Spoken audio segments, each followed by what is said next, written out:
আসসালামু আলাইকুম ওয়া রাহমাতুল্লাহি ওয়া বারাকাতুহু। আশা করি আমরা আল্লাহর রহমতে সবাই ভালো আছি। তো এটা হচ্ছে তরুণ সংগঠন। আমরা সংগঠনের নাম অনেকে জানি, অনেকে জানি না, বা এটার উদ্দেশ্য কি এটাও আমরা অনেকে জানি না। এটা হচ্ছে কল্যাণমূলক যত কাজ আছে, যেরকম একটা রাস্তা ভাঙিয়ে গেছে, সরকারি বরাদ্দ আসবে, তারপর করবে, তারপর আগাবে, তো অনেক দূরের বিষয়। অতএব আমরা যদি কিছু ওইটা আর্থিকভাবে বা থাইকে সময় দিয়ে ওই রাস্তাটা মেরামত করে দেই, তাহলে মানুষের উপকার হলো। এটা হলো মূল আমাদের লক্ষ্য। এটা কারণ আল্লাহ পাক রব্বুল আলামিন বলেন, কুলিন্নাস সালাতু ওয়া নুসুকি ওয়া মাহইয়ায়া ওয়া মামাতি লিল্লাহি রাব্বিল আলামিন। সমস্ত কাজ একমাত্র আমার বাচ্চা থেকে আমার মরে যাওয়া, আমার নামাজ, আমার রোজা, সমস্ত কাজ হচ্ছে একমাত্র কার জন্য? আল্লাহর জন্য। সকলের মাকসাদ একটাই, যেন আমরা আখিরাতে ধনাঢ্য হব বা জান্নাতে যাব, একটাই মাকসাদ। এই কারণে আমরা যারা এই জায়গায় আছি, তো তারা কি করব, অনেক সময় দেখা যায় অনেক পদ পদবীর জন্য কেউ উপদেষ্টা আছে, মনে করলে আমি উপদেষ্টা, দ্বিতীয় উপদেষ্টা আছি, এখন আরেকজন উপদেষ্টা নাই, এখন এই কারণে যেন আমি কাজ করব না, এরকম না। আর অনেকে ছাত্র ভাই আমরা, তো এখানে যারা আর্থিকভাবে এই সংগঠন চাঙ্গা করার জন্য, সংগঠন আগে যাওয়ার জন্য আর্থিকভাবে যদি আমরা না পারি, তারপর সামাজিকভাবে যার শক্তি দিয়ে, বুদ্ধি দিয়ে যেরকম পারি সহযোগিতা করবো ইনশাল্লাহ। আর আরেকটা হচ্ছে যে না, যে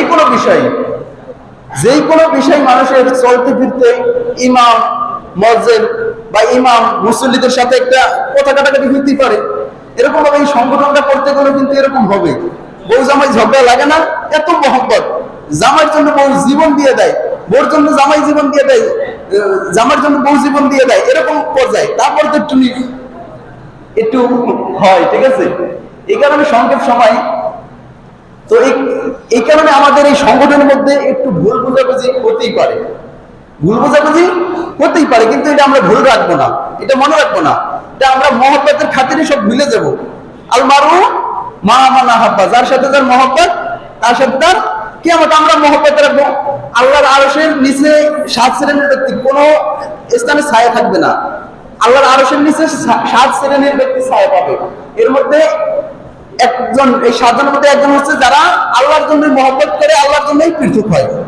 এর জন্য আমরা আল্লাহর জন্য এটা মহব্বত হইতেছি। এখানে দুনিয়াবি কোনো স্বার্থ না, না যে উপদেষ্টা হয়েছে বা সভাপতি হয়েছে বা সেক্রেটারি হয়েছে এর জন্য আমরা টাকা দিতেছি বা বিরিয়ানির বড় প্যাকেটটা দিতেছি, এরকম তো না। এটা আল্লাহর জন্য।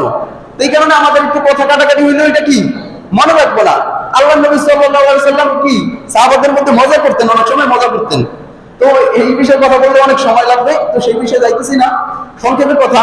এই কারণে আমরা একটু কথা কাটাকাটি হইলেও এদিক সেদিক ছিটে পড়বো না। আমাদের উদ্দেশ্য হচ্ছে কি, জান্নাতে যাওয়ার কল্যাণমূলক কাজ করা, যেইভাবে হোক। এটা আমি সেক্রেটারি থাকলেও হবে, আমি না থাকলেও সাধারণ সদস্য হলেও হবে, কিন্তু আমার কাজ চলছে যে না, এটা আগে যাওয়া। যেরকম ভাবে মনে করেন একটা মোটরসাইকেল এনে দফাদার বাজার যাইবে, মানে 3 জনের উদ্দেশ্য হচ্ছে আমরা দফাদার বাজার যাবো।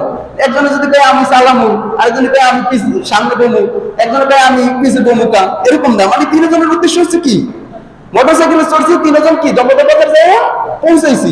এখন কে সামনে থাকলো কে পিছিয়ে থাকলো এটা দেখার দরকার নাই। এটা আমাদের যুবকদের মাথায় রাখতে হবে। আর যারা ছাত্র ভাই আছেন, তারা আমাদের এই প্রধান উপদেষ্টা আছে, তার কাছ থেকে সদস্য পূরণ করবেন এবং সদস্য হয়ে যাবেন।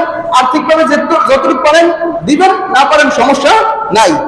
এটা হচ্ছে কিন্তু সদস্য হয়ে যান, এটা হচ্ছে বিষয়। আর কথা কাটাকাটি হবে, কিন্তু এর মধ্যে কোনো নাক বলান যাবে না যে না, এই যে বললাম না, এটা করা যাবে না। কারণ আমরা সবাই জান্নাতে যাইতে চাই, এটা কাজও করি জান্নাতে নিয়েইতে। এটা যদি নিয়ে টোয়ারি করে একটু আমরা ভুল করি, এরকম করি, এটা তো আমাদের শোভা হবে না। আল্লাহ পাক রব্বুল আলামিন যে কথাগুলো বললাম, সবাইকে আমল করার তাওফিক দান করুন। আমিন।